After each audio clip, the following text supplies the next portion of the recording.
जीवन हमें एक मौका देता है, इसलिए जब भी सही कॉलेज चुनने का समय आए तो सिर्फ मंगलायतन यूनिवर्सिटी आपके बेहतरीन भविष्य और सर्वांगीण विकास के लिए।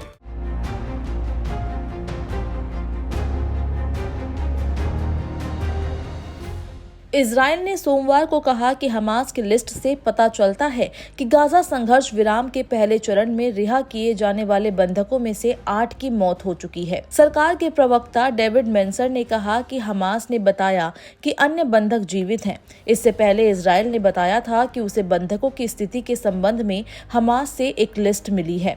इजराइल ने कहा कि बंधकों की अगली रिहाई गुरुवार को होगी, उसके बाद शनिवार को भी बंधकों की रिहाई होगी। सोमवार को इजराइल ने दावा किया। इजराइल सरकार के प्रवक्ता डेविड मेंसर ने प्रेस ब्रीफिंग के दौरान बताया कि इजराइल और हमास के बीच युद्ध विराम समझौते के पहले चरण में रिहा होने वाले बंधकों में से 8 की मौत हो चुकी है। इजराइल सरकार के प्रवक्ता डेविड मेंसर ने पीड़ितों के नाम बिना बताए संवाददाताओं से कहा कि परिवारों को उनके रिश्तेदारों की स्थिति के बारे में सूचित कर दिया गया है। बता दें कि कई महीनों की असफल वार्ता के बाद इस साल जनवरी में युद्ध विराम समझौते पर बात बनी है। इस युद्ध विराम ने 19 जनवरी को प्रभावी रूप से काम करना शुरू कर दिया। इस युद्ध विराम के बाद हमास के 7 अक्टूबर 2023 के हमले से शुरू हुए 15 महीने से अधिक के युद्ध पर विराम लग गया है।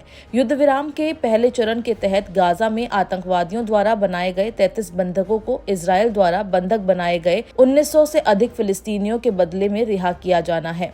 उल्लेखनीय है कि युद्ध विराम की शुरुआत के बाद से 7 इजरायली महिलाओं को रिहा किया गया है, वहीं 290 फिलिस्तीनी कैदियों को भी रिहा किया गया है। अक्टूबर 2023 को हमास के लड़ाकों ने इजराइल पर हवाई हमले किए थे।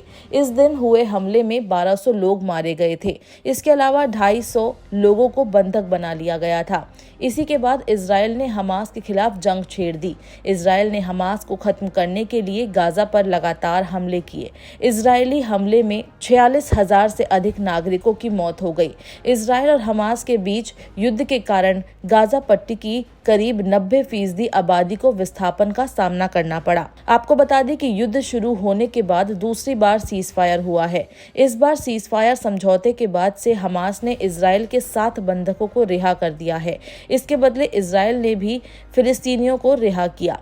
इजराइल और हमास के बीच युद्ध विराम का पहला चरण मार्च की शुरुआत तक चलेगा। इसमें हमास इजराइल के 33 बंधकों को रिहा करेगा। इसके बदले इजराइल करीब 2000 फिलिस्तीनी कैदियों को रिहा करने के लिए तैयार हुआ है। इजराइल की तरफ से रिहा किए जाने वाले इन कैदियों में से कई ऐसे हैं जो उम्र कैद की सजा काट रहे हैं। इजराइल के करीब 90 बंधक अभी भी हमास की कैद में हैं। हालांकि माना जा रहा है कि इनमें से 1/3 की मौत हो चुकी है। वहीं इजराइल के गाजा में हमले में करीब 90% आबादी विस्थापित हुई है। गाजा का बड़ा हिस्सा इस लड़ाई में तबाह हो चुका है।